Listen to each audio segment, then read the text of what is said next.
awake for at least 24 hours now. Look down. I do. There's a plywood maze below me. It goes in and out of focus, the twists and turns fusing together into one giant mess of veneer. I close my eyes to give them a precious second's rest. When my eyes open, the maze stands still. It's probably 50 yards by 50 yards, massive. I locate the entrance, I locate the exit.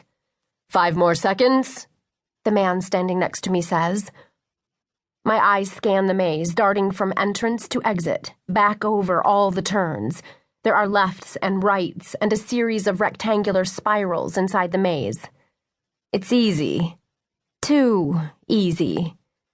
Done, the man says, and I've got it.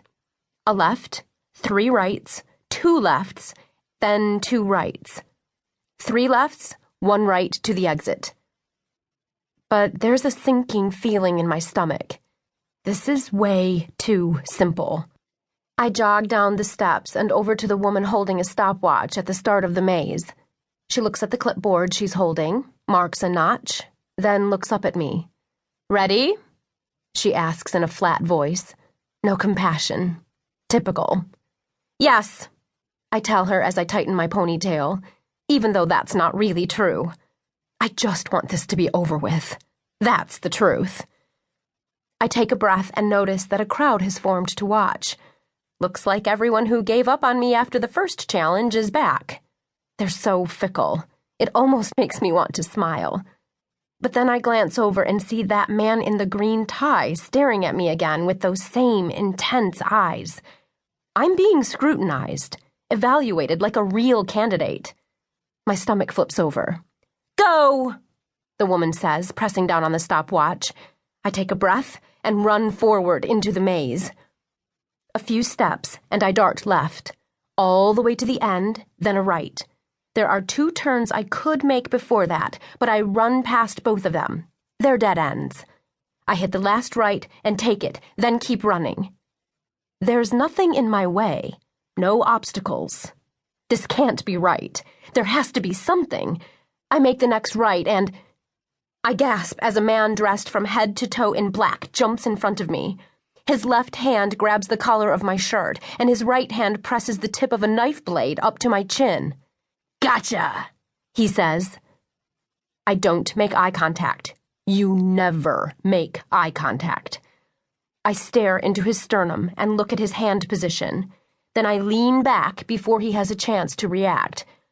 My left hand grabs his right wrist, and I loop my elbow through his, forcing him to swing the knife down. I step back with my left foot, pivot, and grab the knife out of his hand.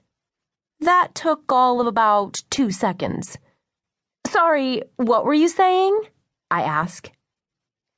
The man raises his eyebrows, then lifts his hands in submission and jogs toward the start of the maze, away from me. Only then do I breathe. I look down at my own hand.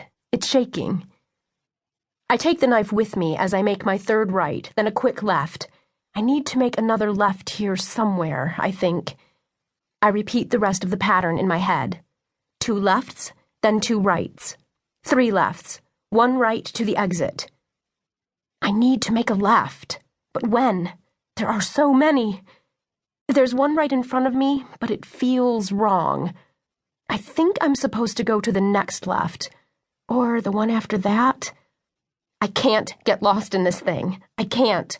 Focus. I close my eyes and let the maze appear in my head. I'm supposed to take the 2nd left. I think. I turn. The path leads me down a long plywood corridor, and this has to be correct. Yes, it has to. 1 right, then another quick right. I keep the knife held high, protecting my face. I must be more than halfway through the maze. I have to run into someone else soon. I have to... Click. I round to the left, and there's a gun in my face. A woman is holding it. She's about my height and all muscle. She looks younger than me, but I know she has to be at least 18. Drop the knife, she tells me. Or what, you're going to shoot me? Yep, she says. I look at the gun. It's a black assault.